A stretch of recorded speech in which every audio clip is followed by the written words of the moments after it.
సంగీచర్ల slot house లో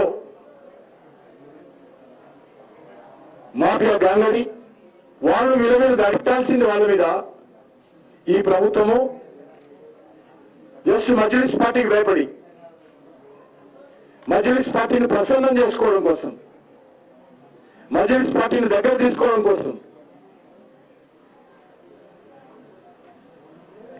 చాలా ఆరోగ్యం కూడా బాగలేదు. వాళ్ళు బలహీనంగా ఉన్నారు. ఆడబిడ్డలు, తల్లులు, వాళ్ళ మీద పోలీసులకు ఏ రకంగా మనసు వచ్చిందో అర్థం కాలేదు. కొట్టింది వాళ్ళను, హాస్పిటల్కి వెళ్ళిన వాళ్ళు కాలు చేతులు విరిగిపోయినాయి. వాళ్ళవి కుట్లు పడ్డాయి. ఒక్కొక్క తల మీద 8 కుట్లు పడ్డాయి. కనీసము ఆ గాయాలను మానక ముందే 307 కేసులు పెట్టి జైలుకు పంపించి ఈరోజు మజ్లిస్ పార్టీ దగ్గర కావడం కోసము రేవంత్ రెడ్డి మొదలుపెట్టాడు. అంతేకాదు, లండన్ లో నది ఉందట. ఆ నదిలాగా మనం మూసి నది చేయాలని చెప్పి ఎంఐఎం ఎమ్మెల్యేను తీసుకొని పోయి అసదుద్దీన్ తమ్ముడైనటువంటి అక్బరుద్దీన్ తీసుకెళ్ళి అక్కడ పోయి చూశారు.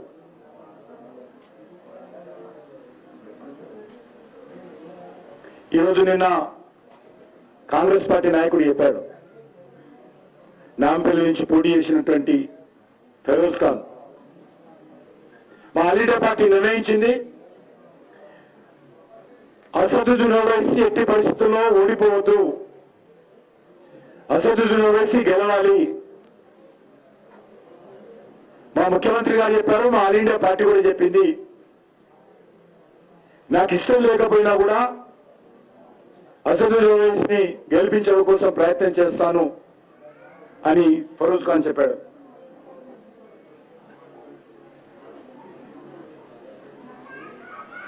ఈరోజు మీ అందరికీ తెలుసు, హైదరాబాద్ లో ఒక మహిళా అభ్యర్థిని భారతీయ జనతా పార్టీ పోటీకి నిలబెట్టడం జరిగింది.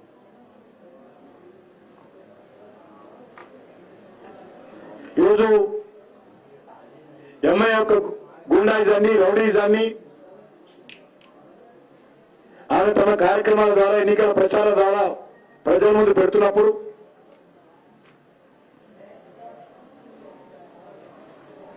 జవాబు చెప్పే ధైర్యం లేక మజ్లిస్ పార్టీ ఈరోజు సోనియా గాంధీ దగ్గరికి వెళ్ళి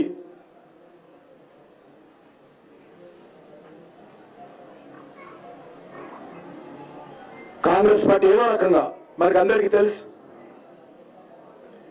కాంగ్రెస్ పార్టీ కానీ బీఆర్ఎస్ పార్టీ కానీ మజ్లిస్ పార్టీ గెలవాలనుకున్నటువంటి సీట్లలో ఒప్పందం అంటే మజ్లిస్ వ్యతిరేక ఓట్లను చీల్చడమే.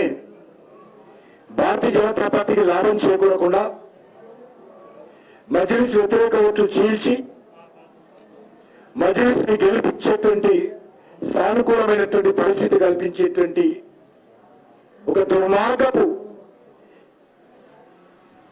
ఎన్నికల ఒప్పందాలు మజ్లిస్ పార్టీ, అది కాంగ్రెస్ లో కానీ ఇప్పుడు గతంలో బీఆర్ఎస్ తో కానీ ఏర్పాటు చేస్తారు.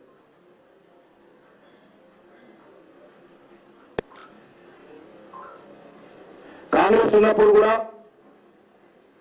దారుసాలం హెడ్ క్వార్టర్ నుంచి మొదలు పెడితే అన్ని రకాలుగా లెక్కకు లెక్క లబ్ధి పొంది కాంగ్రెస్ పార్టీకి అనుకూలంగా వేడించింది. కాంగ్రెస్ పార్టీ మద్దతుతో మజ్లిస్ పార్టీ మేయర్ పదవిని కూడా వెలగబెట్టింది హైదరాబాద్ లో.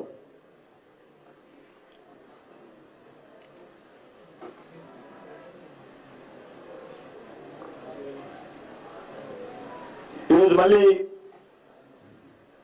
కొత్త నాటకానికి పాత నాటకం అయిపోయింది. బీఆర్ఎస్ పార్టీ, ఎంఐఎం పార్టీ నాటకం అయిపోయింది. ఎందుకంటే వాళ్ళ అధికారం లేదు. మరి ఇప్పుడు కొత్త నాటకానికి తెరలింప జరిగింది. కాంగ్రెస్ పార్టీ, బీఆర్ఎస్ పార్టీ తెలంగాణలో కొత్త నాటకం ప్రారంభిస్తున్నారు.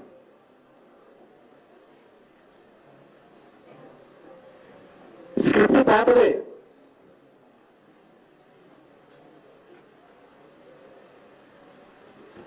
డైరెక్షన్ మారుంటుంది, కాంగ్రెస్ లో పాత్రదారులు మారుంటారు, కానీ స్క్రిప్ట్ పాతదే, స్టోరీ పాతదే.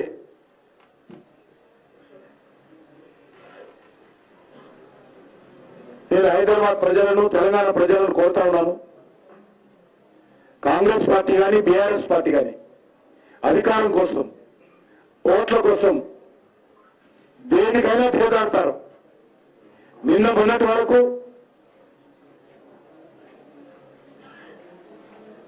ఓవైసీ రాహుల్ గాంధీని తిట్టాడు. అదే ఓవైసీ ఈరోజు అదే రాహుల్ గాంధీతో జతకట్టి పార్లమెంట్ ఎన్నికల్లో భారతీయ జనతా పార్టీ వ్యతిరేకంగా జత కట్టిన ఏదైతున్నదో తెలంగాణ సమాజం అంతా కూడా గుర్తించాల్సిన అవసరం ఉంది. కాంగ్రెస్ పార్టీ మారదిక మార్పు అంటే ఇది ఏదో తెలంగాణ ఉద్ధరిస్తారని మార్పు అనుకున్నారు తెలంగాణ ప్రజలు. ఈ రకమైనటువంటి మార్పులే కాంగ్రెస్ చేస్తానటువంటి మార్పు. బీఆర్ఎస్ ఉన్నటువంటి మజ్లిస్ పార్టీని తన దగ్గర తీసుకొని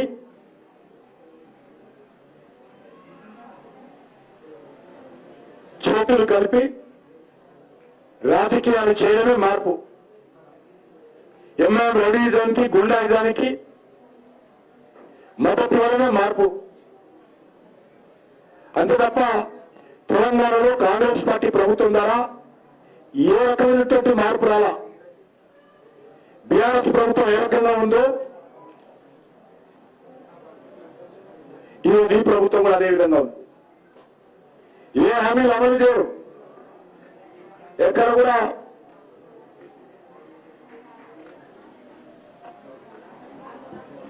తేడా ఉండదు.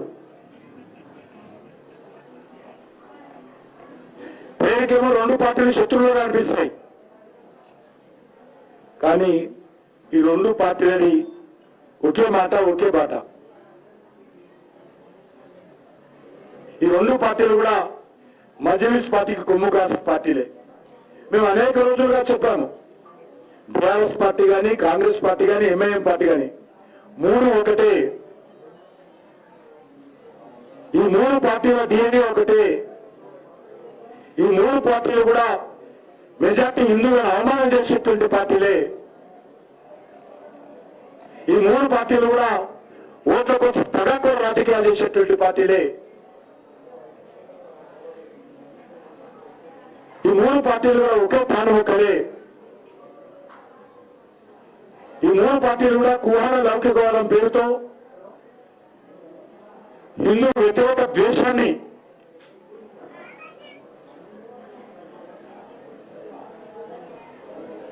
చూపించాలనే వీళ్ళ లక్ష్యం.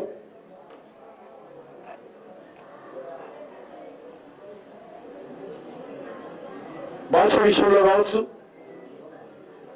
విమర్శల విషయంలో కావచ్చు, కుట్ర చేయడంలో విషయంలో కావచ్చు, ఎన్నికల పొత్తులు పెట్టుకోవడంలో కావచ్చు, ఈ మూడు పార్టీలు ఒకటే. ఎన్నికల హైదరాబాద్ డెవలప్మెంట్ కాలేదు.